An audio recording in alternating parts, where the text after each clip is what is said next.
Halo and welcome back teman-teman netizen atau warganet yang saya hormati semuanya. Di konten kedua hari ini saya ingin membahas tentang Andre Onana yang akan segera merapat ke Manchester United setelah klub asal Inggris tersebut sepakat dengan nilai transfer sebesar atau sekitar 50 juta euro dengan Inter Milan.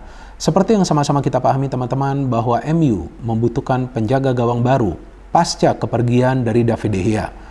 Tapi dalam urusan membeli pemain, Erik ten Hag memang sangat selektif ya teman-teman. Setelah sebelumnya MU membeli Mason Mount, sekarang MU akan segera meresmikan pembelian dari Andre Onana.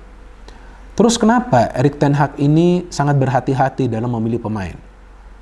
Kalau menurut hemat saya, yang pertama-tama, dia tidak ingin membeli pemain yang tidak punya pengalaman bermain di Liga Champions. Jadi sebelumnya kan MU membeli Mason Mount. Nah, apa sih pengalaman dari Mason Mount? Dia sudah punya pengalaman yang luar biasa di Liga Champions, bahkan pernah membawa mantan timnya menjadi juara di Liga Champions kan pada tahun 2021 lalu. Dan selain itu juga Mason Mount punya kemampuan untuk distribusi bola yang baik dan juga bisa bermain di beberapa posisi yang berbeda. Nah, sekarang Erik ten Hag memilih Andre Onana sama juga karena sudah punya pengalaman bermain di Liga Champions, bahkan musim lalu membawa mantan timnya Inter Milan lolos sampai ke final. Oke lah, agak menjadi juara, tapi kan performanya bagus. Selain itu juga, Andre Onana adalah penjaga gawang yang memang sesuai dengan kriteria konsep permainan dari Erik ten Hag. Yakni yang dia inginkan adalah penjaga gawang yang juga bisa distribusi bola dan juga yang berani mengambil keputusan untuk menangani situasi yang berbahaya di dalam kotak penalti ketika ada serangan dari para pemain tim lawan. Jadi jika teman-teman perhatikan permainan dari Andre Onana, dia sering banget keluar dari garis gawangnya. Artinya dia berani mengambil keputusan. Dia penjaga gawang yang sangat percaya diri. Padahal usianya bagi seorang penjaga gawang masih muda, baru 27 tahun. Jadi ini karirnya masih panjang. Tapi dia sangat berani mengambil keputusan. Walaupun resikonya besar, tapi memang dia mengambil keputusan-keputusan yang berani tersebut. Jadi memang Erik ten Hag menginginkan penjaga gawang yang bisa selain mendistribusikan bola juga bisa ikut terlibat secara aktif dalam proses permainan.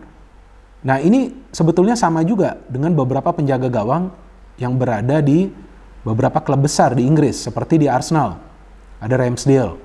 Kemudian di City, Manchester City ada Ederson, dan di Liverpool ada Alisson.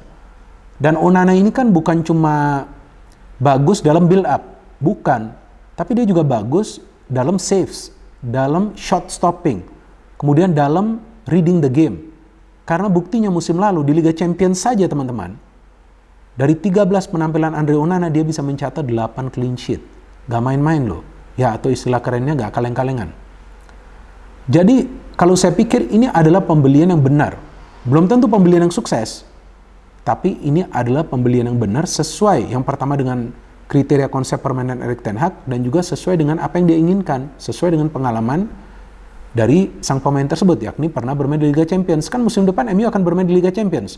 Masa MU mau tersingkir dari fase grup? Kan enggak. Kalau bisa mereka menjadi juara, memang gak gampang. Dan mereka belum tentu merupakan salah satu favorit. Tapi Erik ten Hag jelas nih, ingin pemain-pemain yang sudah punya pengalaman. Pengalaman yang banyak di Liga Champions. Dan juga, Andre Onana kan pernah dilatih oleh Erik ten Hag. Ya dari segi komunikasi udah gak susah. Nah, jadi ini adalah pembelian yang benar nih dari Manchester United. Nah, saya melihat Erik ten Hag ini beda dengan pelatih-pelatih MU sebelumnya yang melatih MU pasca Sir Alex Ferguson pensiun. Dia sangat berhati-hati. Maka itu kan MU sejauh ini baru membeli 2 pemain kan. Ya, Andre Onana kan segera nih akan diresmikan. Anggap aja lah udah 2 pemain ya. Segera katanya sih, atau kabarnya sih, minggu depan sudah resmi dan dia kemungkinan akan ikut juga dengan skuad MU untuk tur pramusim di Amerika Serikat. Jadi ini baru 2 pemain, nggak masalah, tapi sesuai dengan kebutuhan klub. Daripada beli 5-6 pemain, tahu-tahu nanti nggak bisa perform, nggak kepake, membuat situasi internal nggak harmonis, kan nanti nggak baik juga tentunya bagi MU. Dan kita tahu Erik ten Hag adalah pelatih yang tegas. Bahkan musim lalu, MU meminjam 2 pemain, tapi kan nggak dikontrak akhirnya. Sabitzer dan juga Weghorst. Kenapa? Karena dia tahu, nggak sesuai dengan kebutuhan tim. Oke lah, mainnya bagus, tapi nggak konsisten.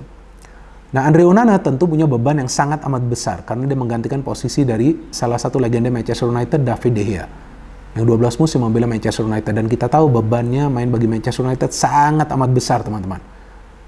Jadi tentu tidak akan mudah bagi Andre Onana untuk bisa langsung nyetel. Tapi dia butuhkan juga support dari rekan-rekan yang lain, terutama yang bermain di lini pertahanan. Martinez kita tahu adalah mantan rekannya yang ketika itu juga membela Ajax Amsterdam bersama juga dengan Andre Onana. Anthony juga sebelumnya membela Ajax Amsterdam. Jadi ya kurang lebih akan lebih cepatlah adaptasi dari Andre Onana. Dan kemudian Andre Onana juga harus paham bahwa di Manchester United yang penting itu adalah hasil akhir. Ya mau main bagus, oke main bagus, tapi kalau hasil akhirnya nggak positif, ya gimana caranya klub ini akan bisa meraih prestasi? Karena prestasi yang dikejar Manchester United adalah prestasi yang besar.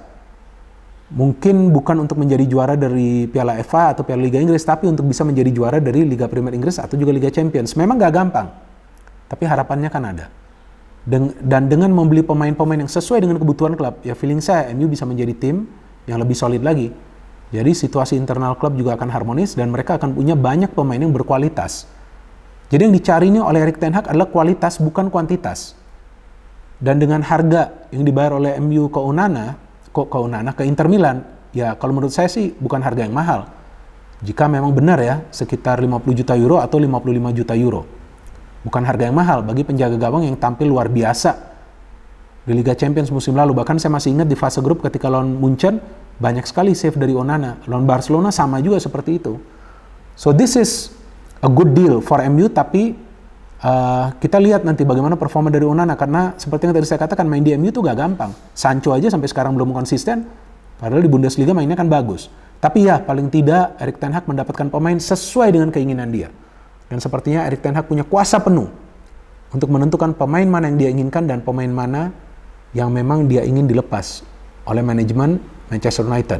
Seperti yang saya baca beritanya bahwa dia telah mencabut ban kapten dari Harry Maguire. Nah, dia tegaskan, sebelumnya pelatih-pelatih lain dari MU mana berani cabut ban kapten dari Harry Maguire. Jangankan mencabut ban kapten, untuk menaruh dia di bangku cadangan saja khawatir. Tapi kan Erik ten Hag enggak.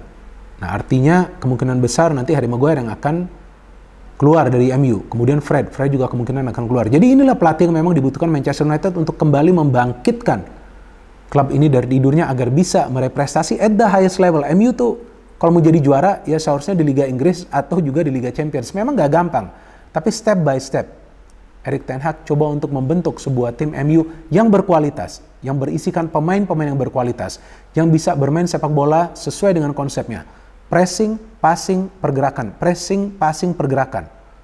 Kemudian harus ada permainan yang kreatif. Maka itu setiap pemain MU yang diturunkan harus bisa distribusi bola. Nah, termasuk juga penjaga gawang, yang dalam hal ini adalah Andre Onana. Jadi kita tunggu saja teman-teman, nanti penampilan dari Andre Onana yang kemungkinan besar akan bermain nanti di pertandingan-pertandingan pramusim bagi Manchester United. No hate, no politics, only football. Salam sepak bola.